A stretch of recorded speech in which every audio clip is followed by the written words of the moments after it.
Hi, I'm John Cessna. I went to college for 7 years, and now I live in my grandma's basement. I really need a drink.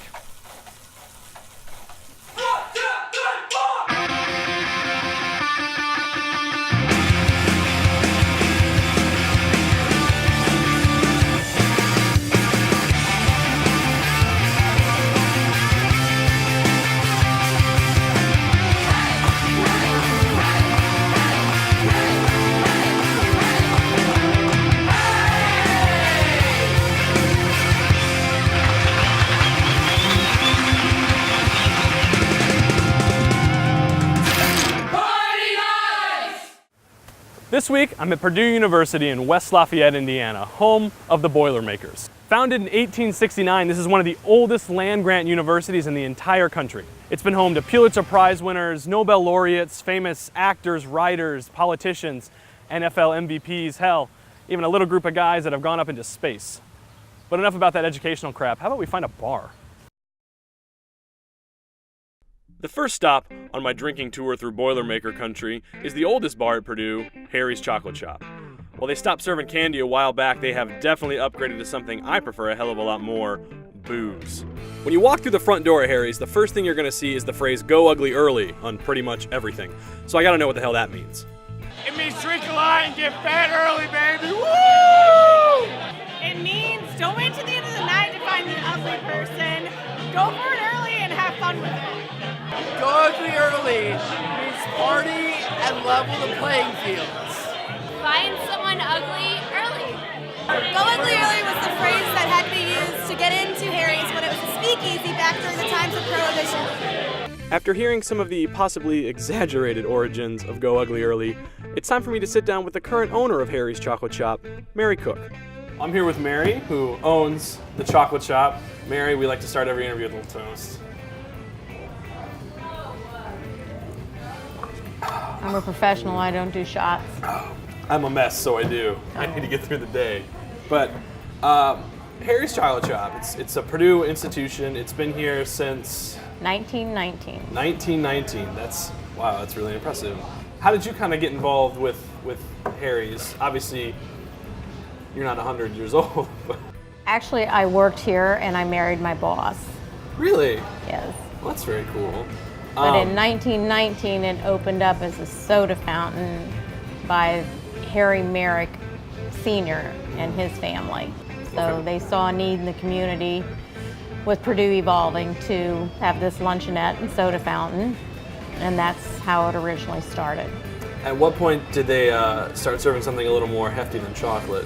When Purdue put in the sweet shop in the basement of the Union, then Harry decided it would be just something else to add that the university didn't have. It was Early on. early on. Early on, but it was never the Merrick family's focus. They still remained on the soda shop angle. And Closed at 9 o'clock at night and closed on football Saturday so the family could go to the game. really, which is the absolute opposite of right now. What Here we we are, do, flash that's forward. right. Yeah. Would you say this is definitely the place that alumni come when they're here on campus? This was the only establishment serving alcohol within the proximity of the university for so many years that anyone that's been through Purdue knows it's here. So alumni is a huge part of our base, but it's what makes it interesting and fun. We're the caretakers of an institution. This has been here. The Merrick family set it up, did a great job. It went through 2 generations. We just want to make sure we do right by the family and their original association with the university and the town. After parting ways with Mary, I decided it's time to keep on drinking, so I moved to the other side of the bar to meet with my friend K9, who's going to show me a little bit more of the specialty drinks that Harry's Chocolate Shop makes. K9, like someone walks into Harry's, their first time in town, they've heard about it, they've heard the tradition, maybe their parents were alumni, or what do you tell them to have? What's the Harry's drink? Well, pretty much we'll start them off with a Long Island or a Baltimore Zoo. Okay. That's pretty much our signature drinks right there, and from that point on, it's party on. Wherever the night takes them. Yeah, pretty much. Yeah. Well, let's try them. Let's mix up a couple, one of each, and let's see what kind of trouble we can get into. All right, sounds good. Okay, first will be a Long Island. And the Baltimore Zoo is similar. I want just an extra kick to it.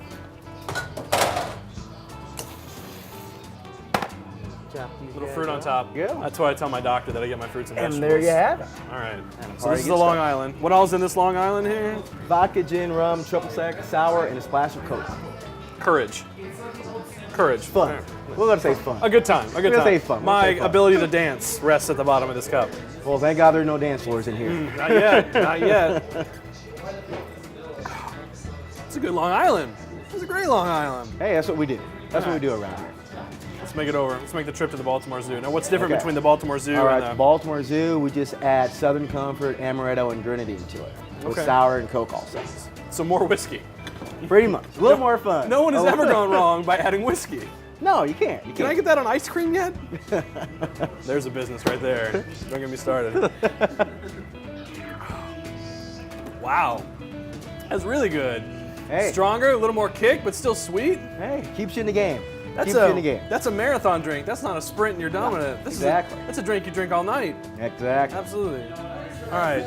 I've heard you have a special shot Yes, we do. for a special occasion. Well, for 21st birthdays, it's kind of our way of saying welcome to being legal. And, So what's in the birthday shot? well, a few different things. Whenever the bartender And, pauses it's- and says well- a few different things, you're gonna have a headache the next day. I Pretty guarantee much. it. Pretty much, guaranteed. Well, we start off with our peppered vodka.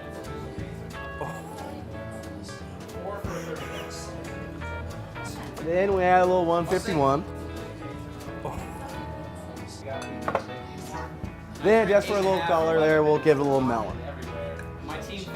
And I hear there's a 21st with you guys right now. Alex, our cameraman, 21st.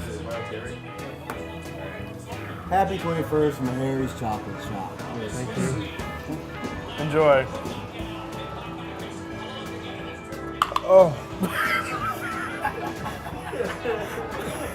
That's the usual reaction right there. What did it taste like, Alex? Like rubbing alcohol. Do you want? I'll buy you another if you're interested. I got a class in like 2 hours. I'm gonna take a little bit of those. Welcome to the family. So I want to know what was in there. After a few hours sleep, a hot shower, and a fistful of aspirin, I move over to downtown Lafayette on a busy Friday night to check out the Black Sparrow. While the Black Sparrow may be downtown and not directly on Purdue's campus, don't let that deter you. It's definitely one of the hottest places you're going to find in Lafayette, and definitely a place you're going to want to end up for all of their specialty cocktails. It's an amazing night at the Sparrow. Everyone's drinking, having a good time, including our sound guy. So let's make some new friends, and hey, let's introduce them to the crew. This is our friend Wes. He's a very talented camera operator, but he has a very tiny mouth. It's a syndrome? Why are you laughing? And no beer. He doesn't have to pay full fare on the bus because of that tiny mouth. I'm here with my new friends, Doug, Hunter, Chuck, and Kelly. Why do you guys come to the Black Sparrow? It's a little different than every other bar. You go up to the campus, you get the general college student. You come down here, you get a little bit better of people, I would say. Yeah. The people who aren't just looking to get drunk and touch a boob. or otherwise, yeah. Otherwise. And of course, the best part about making a TV show about drinking is to buy all your new friends a round of tequila shots on the producer's tab when he's not looking. To new friends! Yes. New friends! Let's do it. Cheers. Oh, spilling tequila.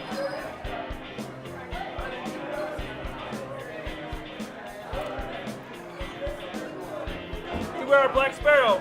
Let's fucking keep drinking. Let's fucking keep drinking, let's right? do Drink it. up. Let's do it. After finishing a few rounds of shots, head bartender John takes some time out of his busy night to show me some of the specialty drinks that make the Black Sparrow so popular. Let's do it. Cheers. To making dreams and making babies.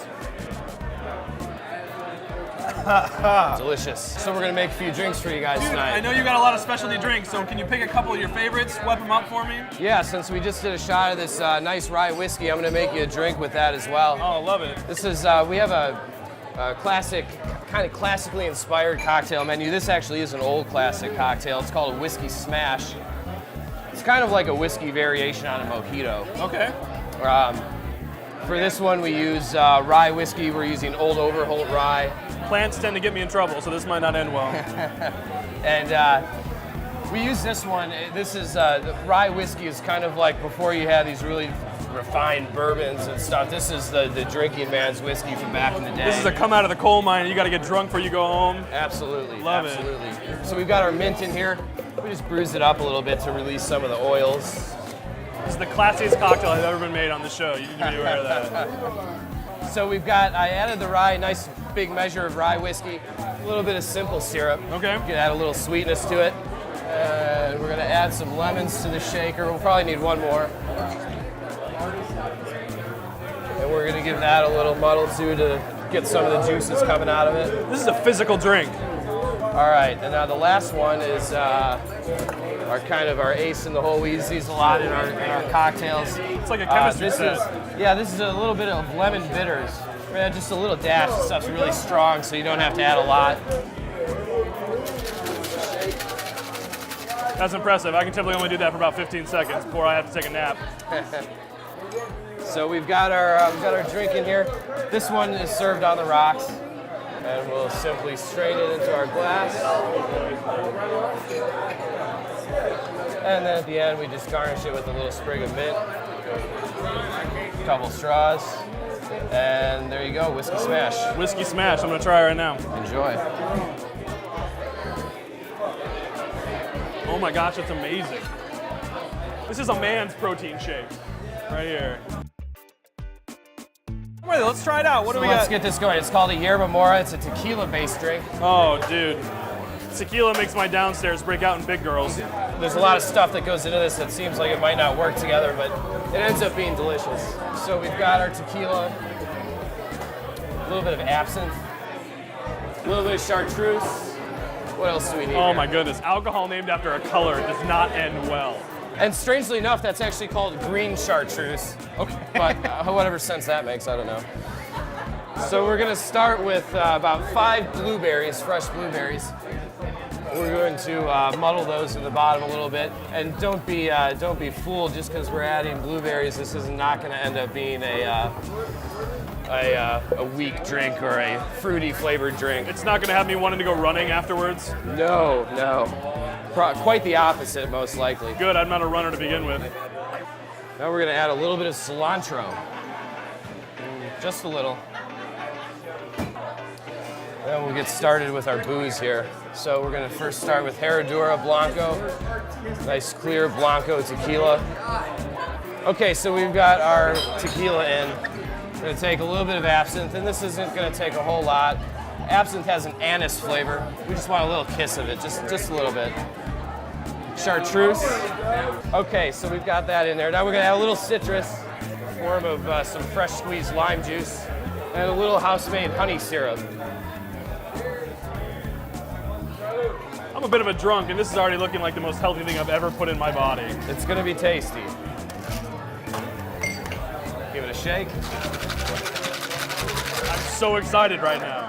Yeah, we've had, when we first opened, we were doing these kinds of drinks, and we've gotten a lot better at it. It was the first go-around for all of us. None of us had made these kind of drinks before. It's not traditional at all, and it's awesome. But, we played with it enough, and now I'm really happy. We're putting out some really good drinks, and our customers have responded. We sell them with pretty good amount of frequency. That's awesome, especially for a college bar. You don't think you can get this kind of handmade, kind of fun throwback with these kind of ingredients at a college bar. As far as college bar, the majority of the college crowd that we see in here, it's more the grad student crowd. Yeah, like the kind of crowd that's folks that like to sit down and sip a drink and enjoy a cocktail and know what they're drinking and not just looking to exactly enjoy Yerba Mora. Yerba Mora. It looks like a fruit drink.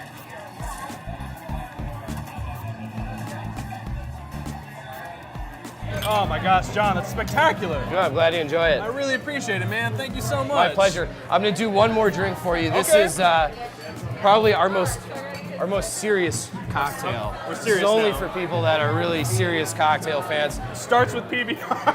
Jägermeister. The Aristocrat. The Aristocrat. John, you're my new best friend. That was easy. Can I make you pancakes in the morning? I don't even know how to respond to that. Cheers. Cheers, brother. Thank you.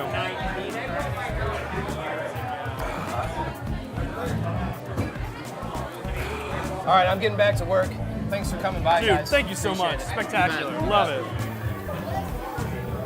With a veritable cornucopia of liquor brewing in my stomach, the only obvious solution at this point is to keep on drinking through the night.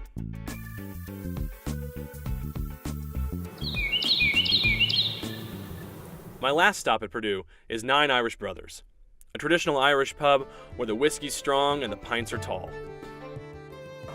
I saw your slogan, you can't drink all day unless you start it in the morning. Unless you start in the morning. Unless you start in the morning. I'll tell you how that started.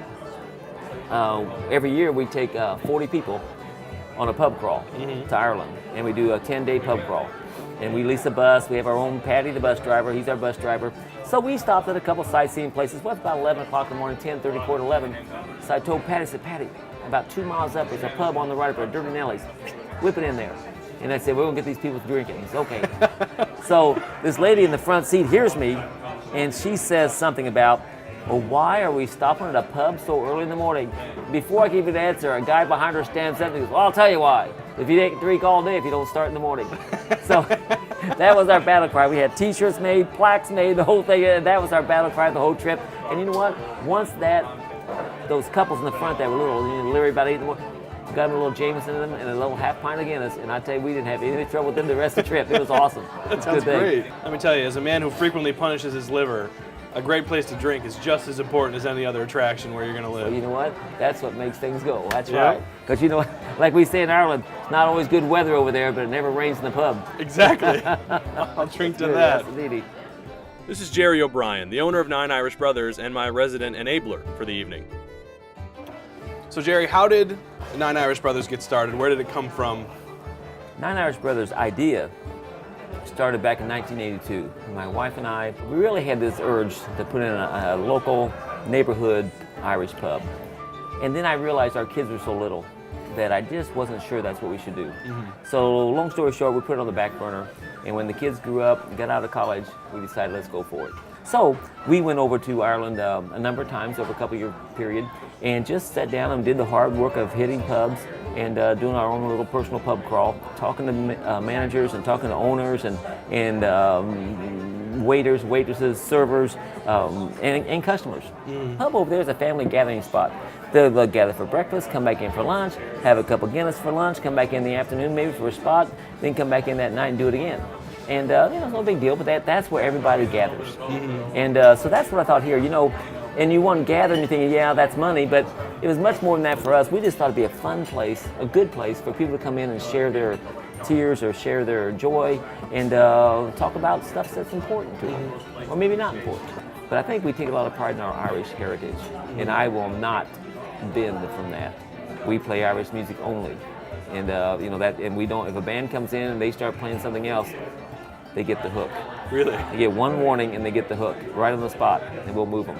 And so, and they understand that coming in. If they just make mistakes, sometimes they'll apologize. Oh, we'll go back to our first set and play that again. And that's okay. We can accept that. But for the most part, Irish music only, because that's our heritage. And if you look around in here, all the things coming in, you'll see different little signs like this one with all my brothers and sisters. There's 14 of us. And so I dedicated this to them. And so we have a little thing written up about each one of them, about their life. And that's how we can kind of live through them here, and that makes it kind of special that way. So the family and the Irish heritage is right up there, 1 and 2. Awesome. Later that night, Jerry becomes my wingman in my never-ending battle to kill my liver by inviting me back to a sold-out whiskey tasting. These things are great. We have these about every 6 weeks to 2 months. And I always think that eventually people will get tired of them, and they never do. Oh my God, they have so much fun at them. We cannot not do them, because if we don't have it within a 2-month period, people are on us. Come on, it's whiskey tasting, scotch tasting, beer tasting, wine tastings, and it's fun. I mean, obviously it's a good thing, people like it, but it's also just, I was telling you earlier about how much fun, this is just a fun event. And honestly, we give out great food and stuff, and if I don't make a damn dime on this, I don't give a shit. It's just fun, it's fun stuff. You can tell people are here to have a good time, and there's just a lot of great people here looking forward to enjoying the whiskey. Now let's get drinking. Let's get drinking. Now the story starts. Now what you're trying to do here tonight is to try to compare Jameson to Bushmill. So we're gonna go top, bottom. Cilantro.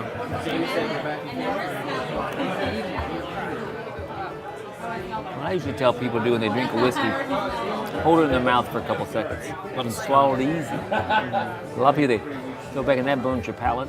So they take a little easier like that. And then just take a little bit fresher and then we'll go to the next one,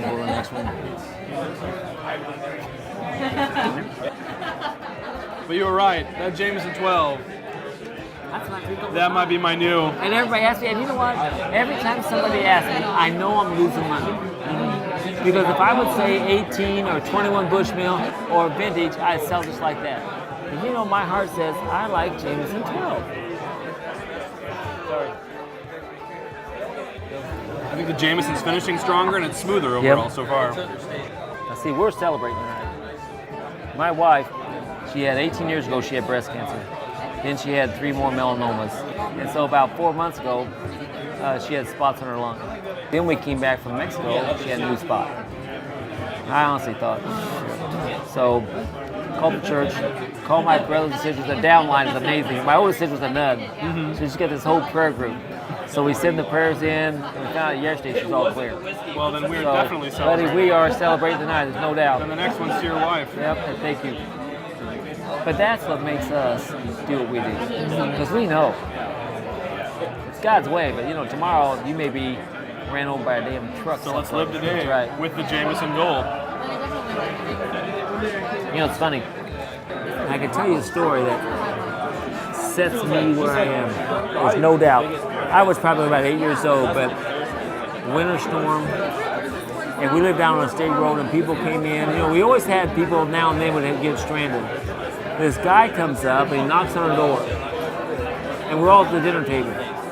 So somebody yells, "Hey, come on in." The guy comes in, he's carrying we had geese and ducks and all that stuff. He's carrying a duck that's been hit by a car. He said, "I just want to know if it's okay if I take this duck. I didn't hit it, hit by a car. Is it okay if I take this?" I'll never forget it. My dad stood up and said, "No, you can't have it." He said, "You come with me, we'll get a fresh one." Threw it away. You know how long I've been there. Took it out there and I watched him. Took a whacked this duck's head off, grabbed him, put him in a bag, and said, "Take this home with you." We were dirt poor. And he gave away that, and I thought, oh my God, my dad just gave away something we could have for dinner tomorrow night. And it touched me. I didn't know it then. But years later, it touched me that what's important in life is given to other people. And I swear, that's what we do it here. And the rewards are, for us, it's immediate. People come around and give me money. But if it didn't, you know what? I'd do the same thing. As long as I didn't have my family starve, I would do the same thing, whether it made money or not. That's absolutely and I honestly do believe if you do that with your heart and all that stuff, I think that God has everything come back to you. It's pretty cool. It's awesome. People should try it more often. Absolutely. Yep. Listen to that. After spending some time with Jerry and listening to him talk about why he does what he does, and also reflecting back on all my time here at Purdue, I begin to think about what a bar can be. It's a place to meet people, a place to lose yourself, find a home, but most importantly, it's a place to add happiness to your life. Blend all that with the college experience and tradition, and I've got a hell of a ride ahead of me. Time for another round.